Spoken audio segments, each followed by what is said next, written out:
আবেদনের যে ধারা সৃষ্টি হয়েছিল শহীদ রাষ্ট্রপতি জিয়াউর রহমানের সময় থেকে, সেই ধারাকে তিনি ঊর্ধ্বে তুলে ধরেছিলেন। কি শিক্ষার হেস নসিব করবেন।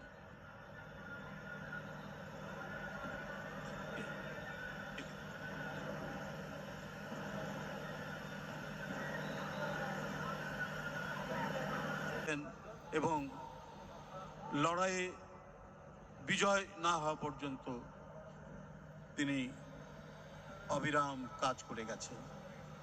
এরপর থেকে তিনি জাতির নেতৃত্ব সরকারে থেকেছেন দুইবার।